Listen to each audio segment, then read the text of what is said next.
جس طرح پہلے انہوں نے جان سے مارنے کی دھمکیاں دی, یہ تو ابھی بھی ان کو جان سے مارنے کی دھمکیاں دے رہے ہیں. اور پھر جو اگلے مد مقابل ہیں وہ بیچارے یہی کریں گے کہ خوف کے مارے یا تو پھر وہ اپنا کیس وتھڈرا کر لیں گے, یا پھر وہی جو ہمارے پاکستان میں ہوتا ہے کہ یہ انصاف بھی خرید لیا جائے گا.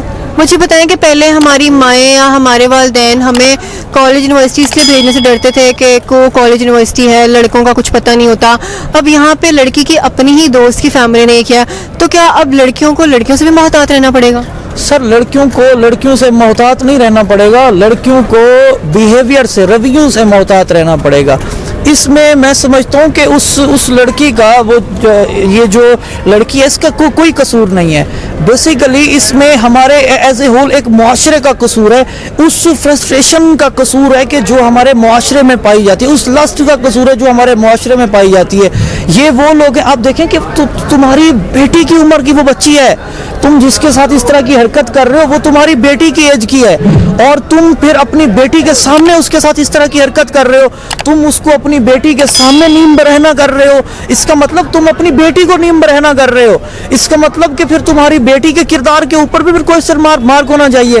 اس کا مطلب کہ جس طرح آپ نے کہا, یہ آپ دیکھیں اس معاشرے کی فرسٹریشن تو دیکھیں, آپ ایک سائیکولوجیکل امپیکٹ تو دیکھیں. یہ وہ لوگ ہیں جو ذہنی معذور ہیں, یہ وہ لوگ ہیں جو ذہنی مریض ہیں, اور ایسے لوگوں کے خلاف ان کا بالکل اسی طرح سافٹ ویئر اپڈیٹ ہونا چاہیے جس طرح ہم سافٹ ویئر اپڈیٹ ہونا دیکھتے ہیں.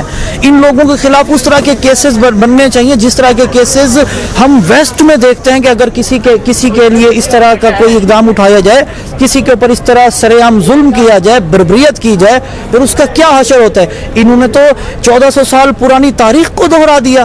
یہی تو ہوتا تو 1400 سال پہلے, یہی تو ہوتا تھا ان ظلم کے اندھیروں کے معاشرے میں. اور آج اس جدید ترین دور میں, اس 4G اور 5G کے دور میں, آپ کسی بھی لڑکی کے اوپر اس طرح کا ظلم ڈھا رہے ہو, اس طرح کی بربریت ڈھا رہے ہو, پھر آپ یہ بھی باور کرانے کی کوشش کر رہے ہو تم میرا کچھ نہیں بگاڑ سکتی, میرے پاس پیسہ ہے, پاور ہے.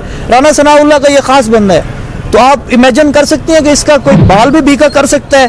آپ کے ملک میں کوئی کچھ نہیں کر سکتا. مجھے بتائیں کہ اس سے پہلے جس طرح شارق جتوئی کیس رپورٹ ہوا تھا, بڑی ہائپ اس نے کریٹ کی تھی. پاکستان میں لاز بنتے ہیں تحفظ کے لیے, لوگوں کے لیے, انسانوں کے لیے, لیکن ان پہ امپلیمنٹیشن نہیں ہوتی ہے. اب یہ لوگ بھی بہت ہائپ کریٹ کیا اسٹوری نے, لوگوں نے اس پہ طرح کے لوگوں نے طرح کے اس پہ تجزیے دیے. آپ کو لگتا ہے کہ جو ملزم ہیں ان کو سزا ملے گی, یا پھر ان کو بھی 2-3 دن یہ چیز ٹرینڈنگ میں رہے گی, پھر سب لوگ بھول جائیں گے؟ سر آپ کے سامنے ہے, کیا جو اسلام آباد میں واقعہ پیش آیا تھا ان کے ملزمان کو سزا ملی ہے؟ یا جس طرح شارق جتوئی کی آپ بات کر رہی ہیں, تو کیا شارق جتوئی کو کوئی نشان عبرت بنایا گیا ہے؟ یا آپ کے ملک میں ابھی حال ہی میں 2018 آپ دیکھیں زینب الرٹ بل آپ نے پاس کروایا, اگر وہی زینب الرٹ بل آپ لاگو کرا دیتے تو پھر اس طرح کے واقعات پیش نہ آتے. ہمارے ملک میں قانون نام کی کوئی چیز اسی لیے اس کا وجود نہیں ٹھہرتا کیونکہ یہاں پر قانون کے اوپر آپ نے عمل درآمد ہی نہیں کروانا, بل آپ نے مشکل سے پاس کروانے. اگر بل پاس ہو گیا تو پھر آپ کے ہاں ایک ہے موم بتی مافیا, وہ موم بتی مافیا کھڑا ہو جاتا ہے, وہ کہتے ہیں نا نا نا نا نا یہ انسانی قوانین کے خلاف ہے, یہ نیشنل جو رول ہے جو ہیومن بینگ کو پروٹیکٹ کرتے ہیں یہ ان کے خلاف ہے. ان کو اب سرعام پھانسی نہ دو, ان کو اب سرعام سنسار نہ کرو. جب آپ اپنے ملک میں اسلامی جمہوریہ پاکستان میں جب آپ اسلامی جمہوریہ پاکستان کا نام لیتے ہیں, جب یہاں پہ آپ رول آف لا کو خود پروٹیکٹ نہیں کرو گے, رول آف لا کے اوپر امپلیمنٹیشن نہیں کراؤ گے, تو پھر اس طرح کے واقعات سے آپ نہیں بچ سکتے, نہ اس کے لیے آپ کو روک تھام کر سکتے ہو. اور رول آف لا کے اوپر عمل کروانے والے کون ہوتے ہیں؟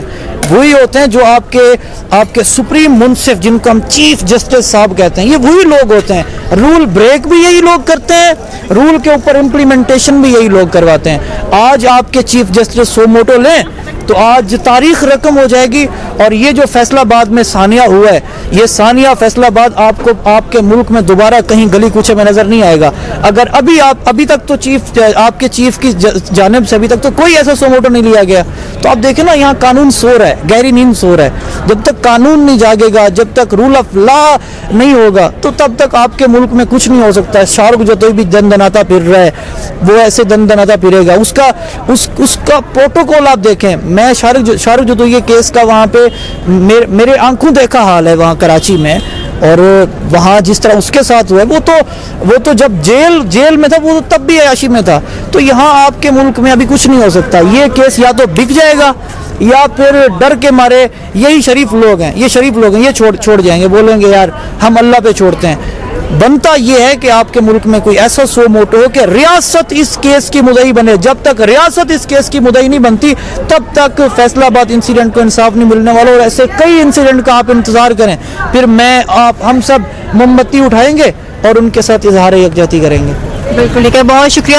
میرے ساتھ اینکر پرسن بول نیوز علی موجود ہیں, ان کی گفتگو آپ نے سنی. ان کا یہ کہنا ہے کہ جو ہمارا قانون ہے اس کو جاگنے کی ضرورت ہے, اس کو چاہیے کہ آج ہی باہر نکل کے کوئی انیشیٹو لیا جائے تاکہ مزید پاکستان میں کوئی اس طرح کیس نہ ہو. آپ کی اس بارے میں کیا رائے ہے کامنٹ سیکشن میں بتا سکتے ہیں. اگلے شو میں آپ سے دوبارہ ملوں گی. اپنا بہت زیادہ خیال رکھیے گا. اللہ حافظ.